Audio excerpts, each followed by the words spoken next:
peu moins free. Voilà, un peu moins. Parce que peut-être aussi c'est mes peurs. Je veux dire, je voudrais mettre quand même des bémols.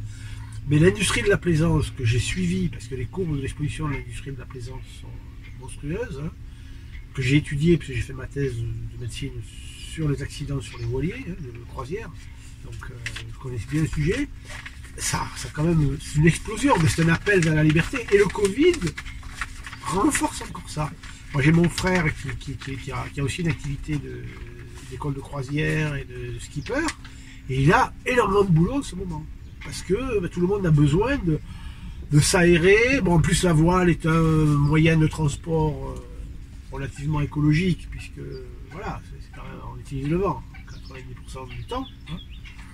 Donc tout ça fait que voilà, il y a beaucoup de gens qui sont attirés par ça, mais c'est vrai en montagne, c'est vrai partout. Hein. On a tous besoin de nature. Voilà, avec les inconvénients qu'avant la nature était davantage à nous. En tout cas pour certains endroits. Parce que tu te balades au milieu de la Méditerranée, bon. Tu es confronté à l'art de voyager. Et l'art de voyager, c'est pas forcément... tu es confronté à toi-même. Que tu marches à pied sur les sentiers de Saint-Jacques ou sur une grande randonnée à pied avec ton sac à dos. Encore que c'est Saint-Jacques, tu as un trajet encore qui peut varier. Ou que tu sois en bateau à faire de la longue croisière, tu es confronté à ta capacité... à donner du temps au temps, à se laisser aller aux rencontres, etc., qui est plus ou moins forte. Si moi je sors là, et puis je suis très angoissé parce que je me dis merde, il faut à tout prix j'ai une place au port à Évian, il faut que j'y sois tôt, sinon il n'y aura plus de place, ben déjà je ferme un peu mon champ de navigation. Il faut que je me dise, ben tiens, on va aller où le vent nous mène. Hein. On va se laisser un peu mener par le vent, et puis on verra bien. Hein. Donc, je te donne cet exemple à une échelle réduite, et je pense que la longue croisière c'est un peu pareil. Voilà, et puis un bateau, tu as toujours des emmerdements, il ne faut pas croire que c'est idyllique. Hein. Même si tu as toujours un truc qui va merder, tu vas. Même en ayant de l'expérience, il y a toujours un truc, c'est une responsabilité. Quand on dit relâcher dans un port, c'est parce que bon, tant que tu navigues, tu es à l'ancre, c'est bien, mais enfin bon, dans la nuit, le vent peut tourner, tu as un mec qui va venir se foutre dans ton ancre, tu vas chasser. Donc, c'est pas toujours le soleil, c'est-à-dire c'est un mode de vie avec ses avantages et inconvénients, une expérience que tu acquériras, hein, parce que tu vas l'acquérir, mais même en étant expérimenté, tu auras toujours une merde à ton niveau, hein, voilà, et puis donc voilà, donc je pense que l'art de voyager est un art qui te confronte à ta propre psychologie. Et voilà, si j'ai peur, si j'avais un ami il y a 30 ans qui est parti, et son débat, c'était à l'époque, il traversait, c'était la piraterie. Parce que les voiliers, il n'y a rien de plus vulnérable qu'un voilier. Et à l'époque, c'était dans les Antilles, un peu avant d'arriver aux Antilles, à la côte sud-américaine. Et bon, son dilemme, c'est est-ce que j'ai un fusil ou est-ce que j'ai pas un fusil? Si j'ai un fusil... À bord, donc. À bord. Je déclenche un phénomène, machin. Si j'ai pas de fusil... Je n'attire pas les situations peut-être comme ça. Enfin, à l'époque, il y avait un Gus qui avait eu 30 secondes pour sauter dans son canot de survie pendant qu'on lui piquait son bateau. Je te donne un exemple concret. Donc voilà, donc il faut...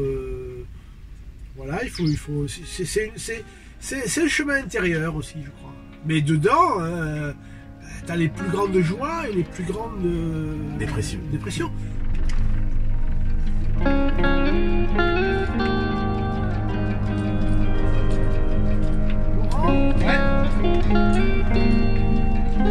Marquez d'abord, à bâbord, derrière.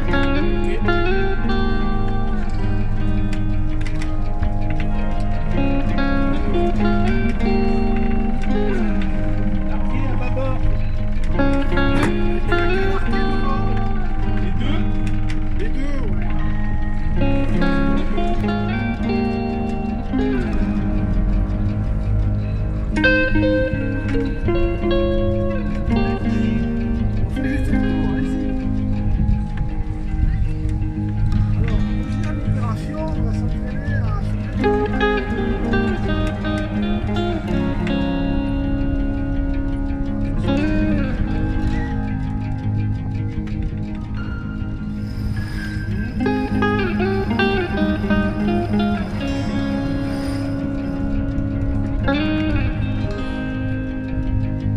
Tu veux marrer, Pierre? Oh, bah, si tu veux.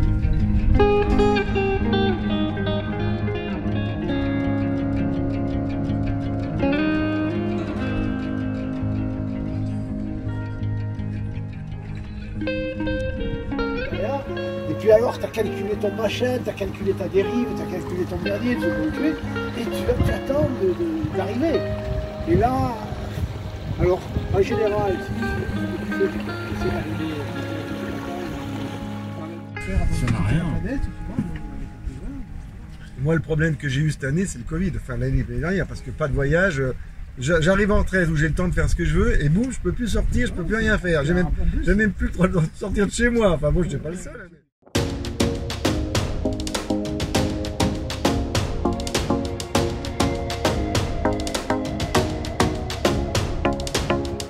Date de retour? Pas de date de retour. Surtout pas. Surtout pas, ouais. Non, non. Si on peut être au Cap-Vert cet hiver, en octobre, ce sera bien. Voilà, octobre de Voilà. c'est dommage. Mais Après, si on n'y est pas et qu'il se passe autre chose sur notre route, eh ben, on n'y sera pas. Si on fait d'autres choix. Je vous entendais tout à l'heure parler des Baléares. La série porte sur des voileux du Cap d'Agde. Et c'est vrai que ça a l'air d'être une destination presque évidente pour ceux qui sont ici. C'est la première route directe. Ceux qui sont ailleurs, ou par Porquerolles, ils vont en Corse. Et ceux qui sont ici, bon, bah, ils vont plus au Baléares. Et puis c'est vrai que c'est la destination un peu idyllique, on peut dire ça. Bon, ça fait partie du Ouais, c'est le petit folklore de la c'est première ça. destination. En première petite traversée, tu vois plus les côtes, pas trop loin non plus. T'as une stratégie en matière d'école ou des choses comme ça? Du coup, l'année prochaine, c'est son année de CE1. En vrai, le CE1, c'est pas très sorcier, donc on va continuer d'approfondir l'écriture, la lecture et les petits calculs de base.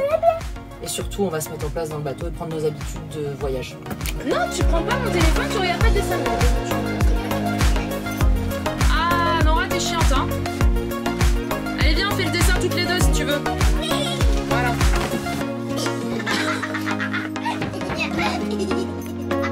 C'est une enfant pleine de vie.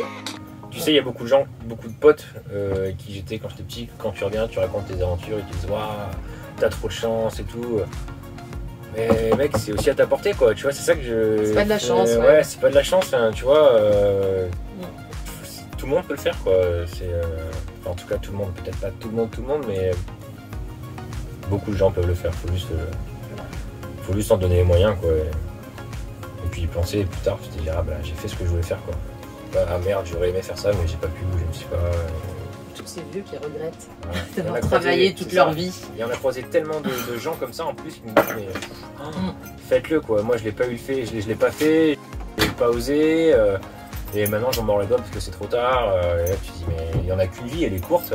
Tu peux pas te dire à 70 ans, ah bah, c'est trop tard, j'ai pas fait ce que je voulais faire le plus au monde, quoi. Non. Mais je peux dessiner. L'encre, il est où ton avant du bateau et ton arrière? Il est là, l'avant, je suis en train de faire. Tu fais l'encre? On dirait qu'il manque un mât. Bah oui, c'est vrai qu'il nous manque l'artimon là, ma cocotte. Je vais faire l'artimon.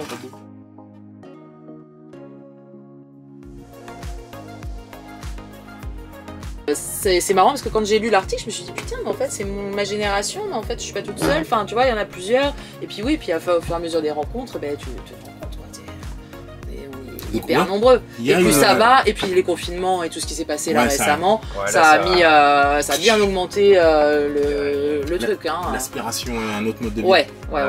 Et on se rend compte aussi, plein de choses. C'est du vent, et puis quand tu es contraint chez toi non-stop, tu vois. Ben, c'est pas ça dont t'as envie, c'est pas d'avoir une méga grande télé en fait, c'est juste d'aller foutre les camps dehors, quoi. Donc,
dois enchanter les marins là. Bah, enchanté, pareil. Les équipiers des mon héroïne des mers lointaines. C'est le titre que je lui donne parce que elle fait tout ce que beaucoup n'osent pas. Ouais. Rangement, parce qu'il y a toute l'électricité, enfin les batteries et tout, genre les batteries et tout. Du coup, bah Raph et Margot, s'ils veulent mettre leur sac, c'est à leurs pieds quoi. Ouais. Et il y a l'énorme sac du SPI quoi. Yes. Et vu qu'on n'a pas de place pour le mettre ailleurs. Ça c'est la vide.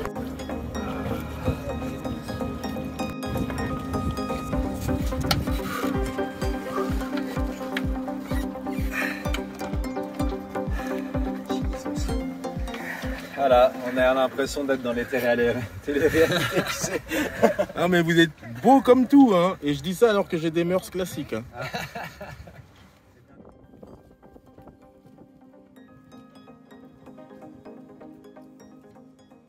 Alors, donc, on peut aller faire les courses là quand même. Ouais, je te fixe ça. Moi j'ai juste une question, est-ce que pendant qu'un groupe va faire les courses, une personne reste ici et nettoie le pont, vide le pont, tu vois? Alors un coup de jet d'eau, brosse, etc. Bah, tu peux faire les listes si t'es chaud. Bah moi je suis chaud. Ok.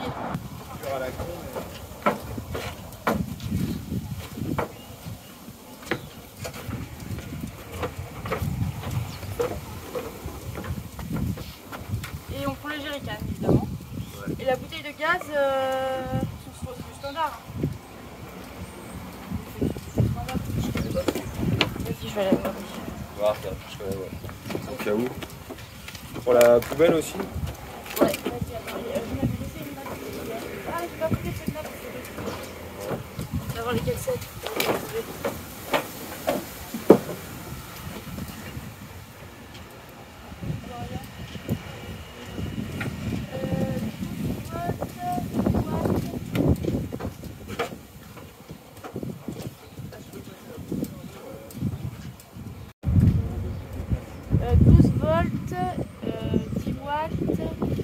NK78, VC en fixe.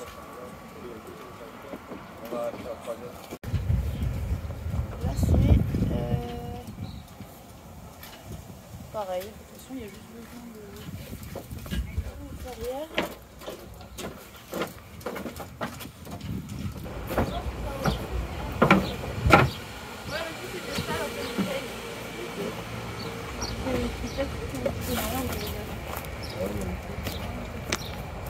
Déjà c'est du butane.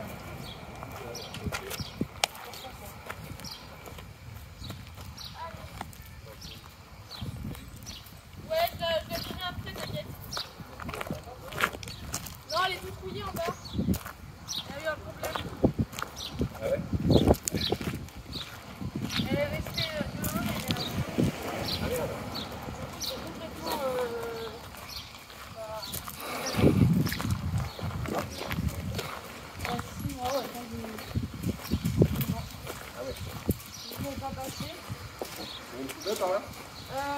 non.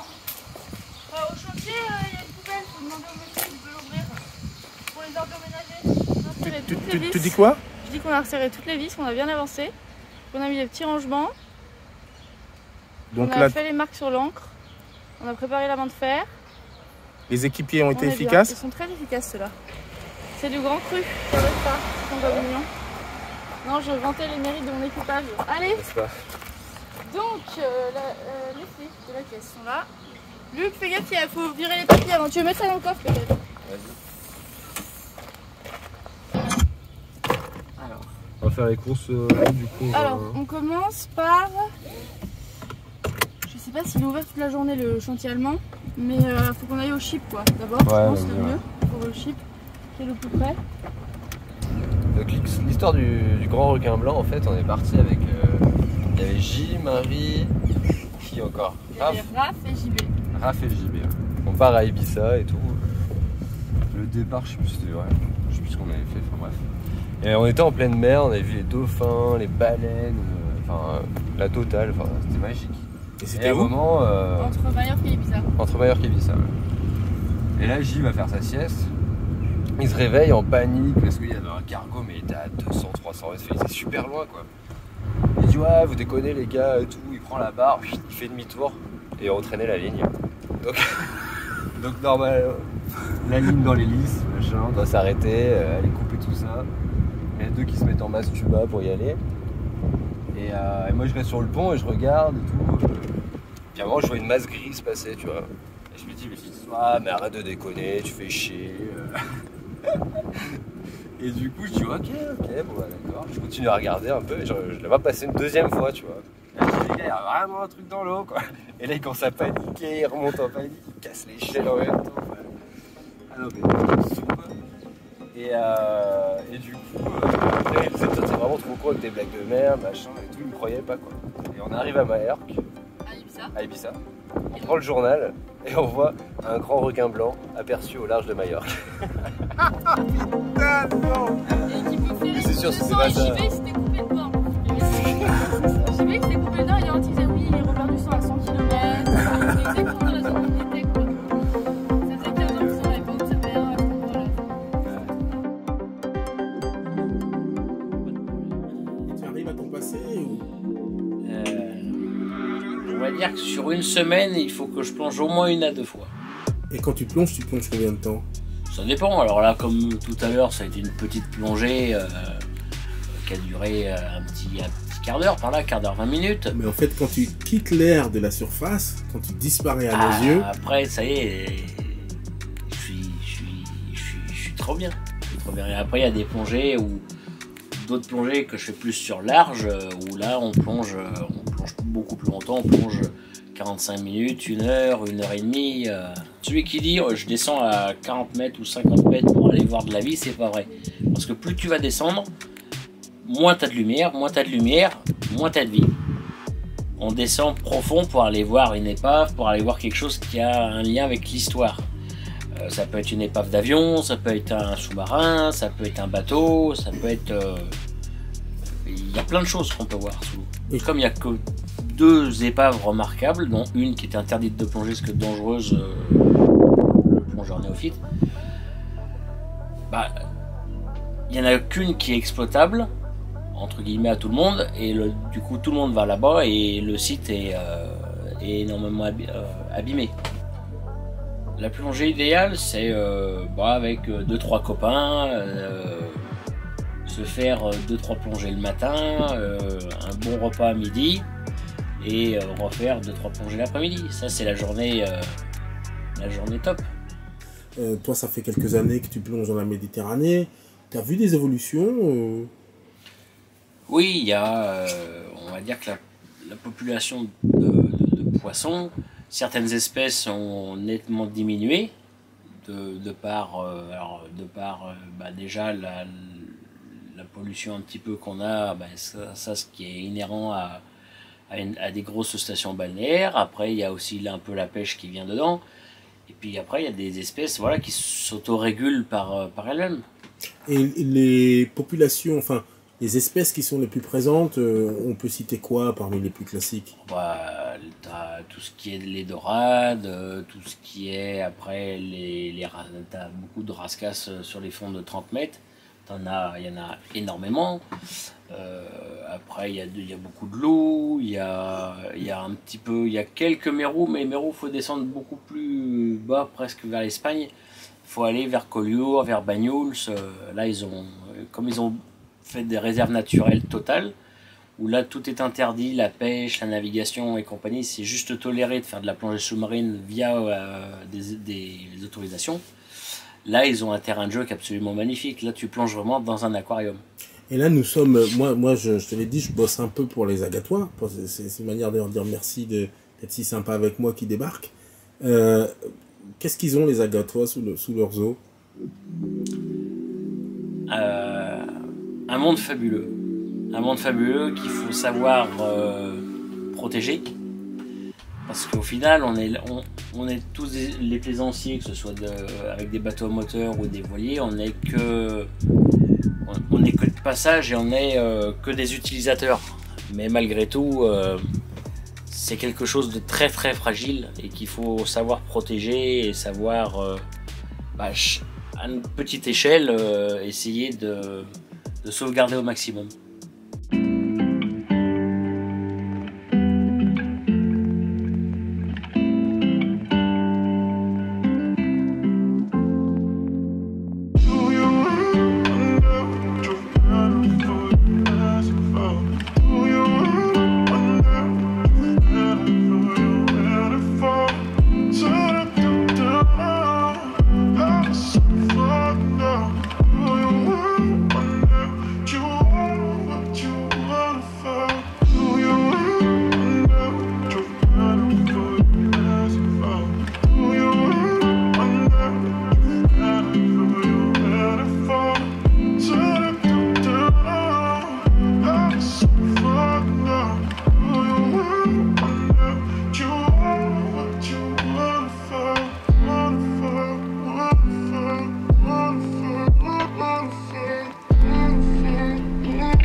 Allons-y gaiement.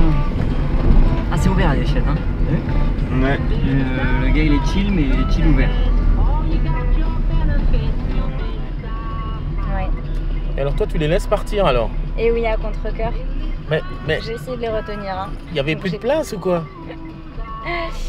Ah non, il y en a, mais j'ai pas encore quitté mon travail et j'ai pas encore réparé mon doigt. Et Qu'est-ce que t'en penses de cette folle, de ce fou projet? ah bah ils font râler, hein. Ça donne envie. Hein. Ça donne envie, hein. C'est, bah ils vont vraiment vivre leur vie, quoi. C'est une idée qu'il y a jamais il y a quelques temps déjà. Et... Ah Mathieu. De quoi? L'idée a germé il y a quand même un petit moment. Ah oui, oui, c'est Tu l'as bien laissé fleurir. Maintenant t'es prêt. Et t'espères les rejoindre, partir un jour? J'espère les rejoindre et les deux partir. Et ouais, j'aimerais bien les rejoindre. J'ai dit Baléares ou Caraïbes, vous m'appelez. Mais c'est l'appel de quoi? Tu réponds à l'appel de quoi en partant comme ça? Bah on se cherche, hein. Je crois qu'on s'est pas encore trouvé. On sait pas trop qui on est, on sait pas trop ce qu'on veut faire, on sait pas trop. On sait qu'on a envie de voyager, de voir des belles choses, de rencontrer des gens sympas, d'avoir des bonnes expériences, des moins bonnes. On sait qu'on va en avoir dans tous les cas, des bonnes et des moins bonnes. Et puis voilà, partir à l'aventure quoi. Découvrir. Vous quittez vos zones de confort là? Ah bah complètement là, ouais, moi complètement. Autant Bob et Marine, ils ont un peu l'habitude, voilà, de vivre un peu comme ça, de voyage, de saison. Moi j'ai jamais fait ça. C'est tout neuf là. On verra bien. Mais quelle mouche t'a piqué, bon Dieu? Je sais pas. Ça fait peur, hein. Ça fait peur. C'est quoi qui fait peur? C'est l'inconnu? Ouais, c'est ça, ouais. Ouais, puis comme tu dis, de quitter la famille, les amis, même si on sait qu'on les quitte jamais vraiment, ça fait quand même peur. On quitte une zone de confort, quoi. Pour quelque chose d'inconnu, du coup, d'inconfortable. Mais il y a quelque chose qui était plus fort, justement, qui te fait aller au-delà de cette peur? Ou c'est comment? C'est un peu ça ou pas vraiment? Je sais pas. Là, c'est le truc de, on a dit qu'on part, du coup on part, quoi. Sinon, je rentre chez moi, je rentre dans mon lit et je me couche.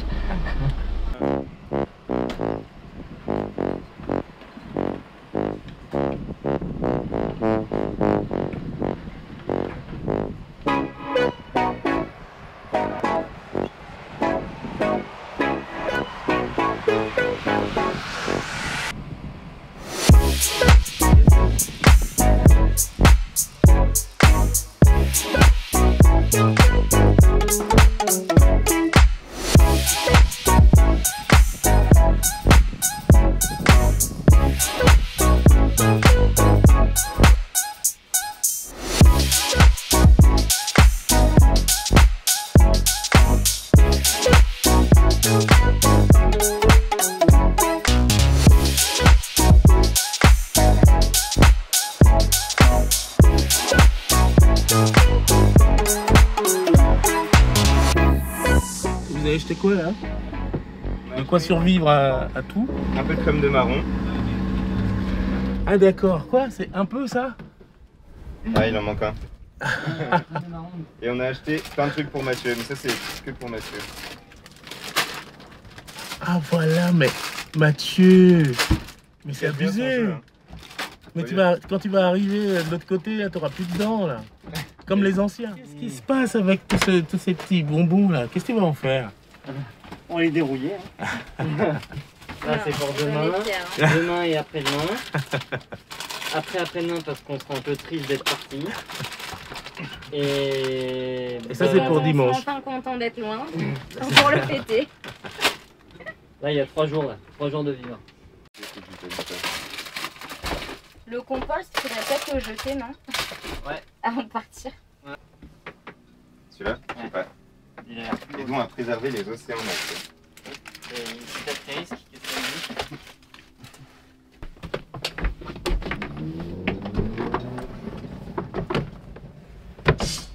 Bebe, on balance ça. On va à la défaite là. Tu peux nous aider? Ouais. Tu peux porter des cordes?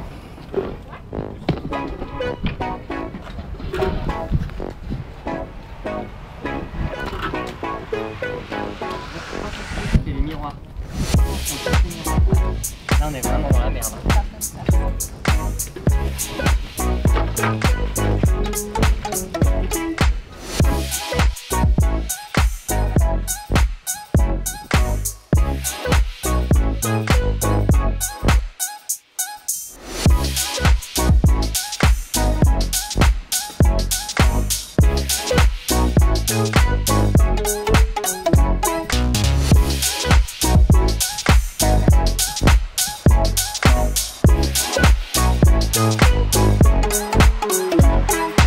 Solution pour application cutanée. C'est du désinfectant. Il y en a là aussi.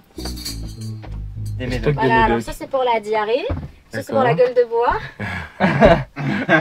Ça c'est pour les problèmes de digestion de Mathieu. Oui, en ce moment c'est compliqué. Ça c'est pour les règles de Valentin. Ok. D'accord.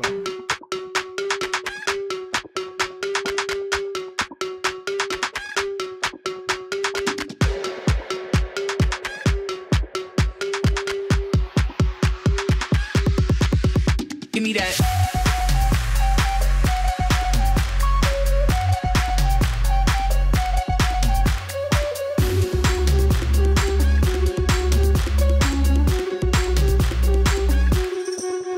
Give me that.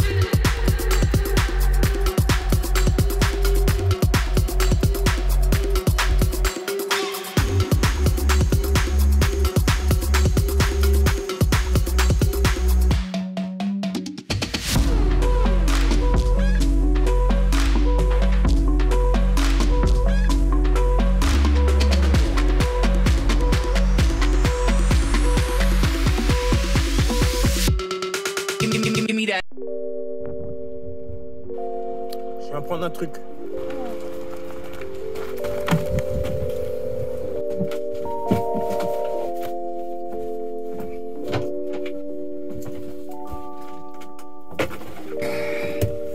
Si je te laisse me passer du cœur un peu sec.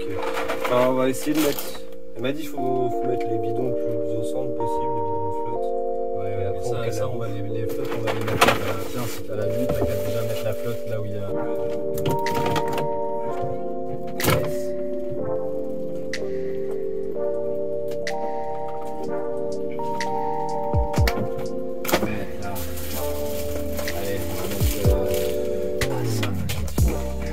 Les Baléares, si tu longeais les côtes espagnoles et que tu traverses après, tu restes en semi-hauturier pression. C'est la balise Épirbe, elle vaut 500 balles. Ah ouais, non, je veux pas ça moi. Voilà. Donc ça c'est bon. Si j'ai le côtier, le hauturier. Armement plaisance. Compas magnétique, c'est bon. 3 feux rouges à main, c'est ça? Non. Ah non. Non, c'est les feux, la pyrotechnique, tu sais que les feux que tu fais en deux là. Ouais, c'est bon, j'ai. Bouée, feu à retournement. Ça, c'est le feu à retournement. Ça, c'est le feu à retournement. La bouée fer à cheval. Ouais, ça, j'ai. Bon, ben c'est bon. Corne de brume. Ouais, j'ai. Bah, les feux de route, là, par contre, c'est ça. Ouais, boule noire, j'ai aussi. Ouais. Le cône, il faut que tu l'abordes. Ouais, ça, le cône, c'est quoi?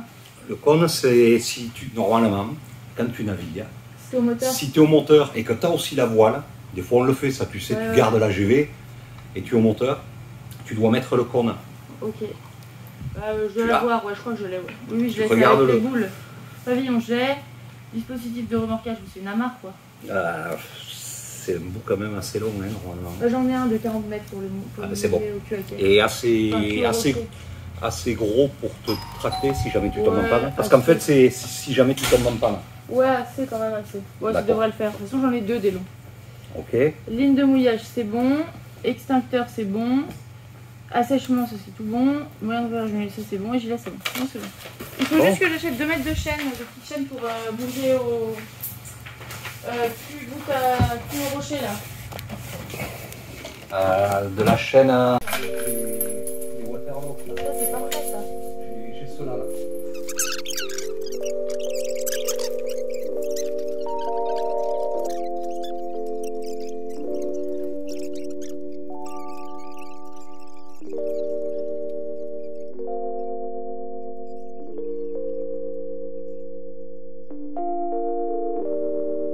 Il y a beaucoup de bateaux. Quels veux un sont tes... conseil Ouais, je veux tes conseils quoi. Qu'est-ce que tu me S'il y a beaucoup de bateaux, Ouais, s'il y a beaucoup de bateaux, c'est quoi tes... Ouais, les conseils que tu donnerais à quelqu'un qui a pas trop l'habitude.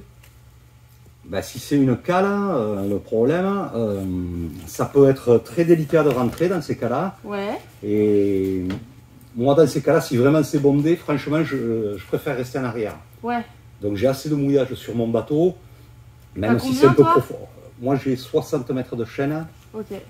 Et après, j'ai du cordage en plus. Ok. Bon, enfin, 60 mètres de chaîne, je les ai rarement mis. Ouais, moi je crois que j'ai 40 mètres de chaîne et après je dois avoir 5 ou 6 mètres de câbleau.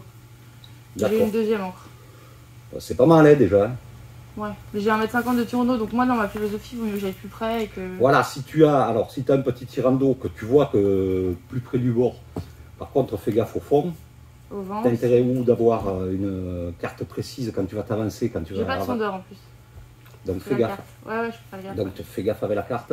T'as un sondeur à main quand même à bord. Ouais, à main, ouais, à T'as plomb. pas un plomb. Ouais, tu parce sais, qu'en fait, mon sondeur, là, depuis que je l'ai remis à l'eau, il raconte n'importe quoi. Il passe de 5 mètres à 3 mètres, donc il est pas fiable. Du coup, ouais, j'ai un sondeur à plomb que j'ai acheté. Et j'ai la carte sur le téléphone Avionics, là, assez précise. D'accord, ouais, fais gaffe à ça. Hein. Ouais. De pas Ok. aller taper à Oui. 83, 70. Et la technique, quand il y a beaucoup de bateaux comme ça, c'est de se mettre 10 mètres derrière un autre, non? C'est ce qu'on m'a dit, moi, de mouiller 10 mètres derrière l'autre. Ouais, mais fin ton encre, tu vas commencer à la poser pas loin de son cul, Ouais, enfin, c'est ça, ouais. à 2-3 mètres de lui. Et puis tu vas dérouler ta chaîne et reculer en même temps. Ok. Ouais. Après, il n'y a pas. Enfin, chaque. Bateau est différent. Non, puis c'est chaque mouillage, la configuration est différente. mais du coup, c'est Alors dur si de- tu veux, il faut adapter Ouais.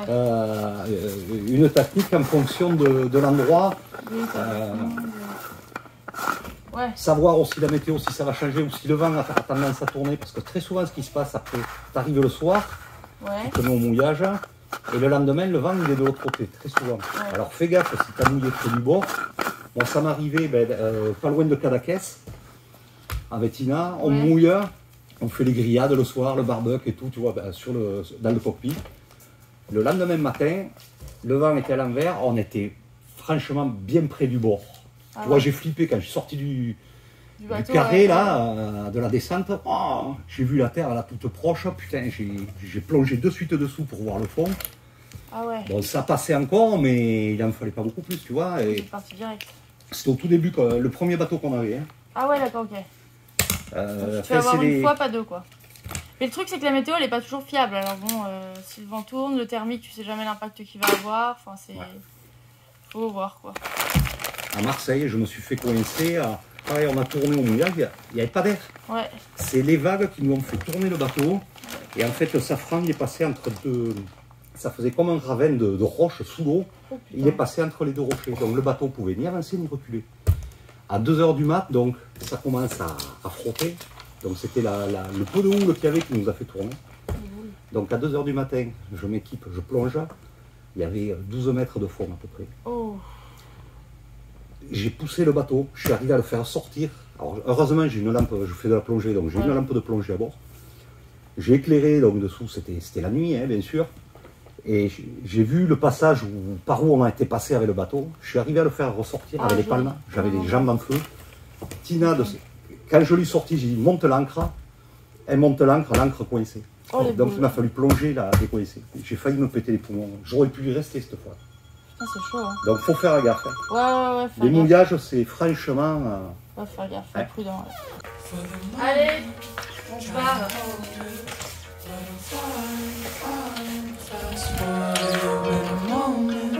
Since we spoken, and I'm calling, cause I just wanna hot box in the summertime.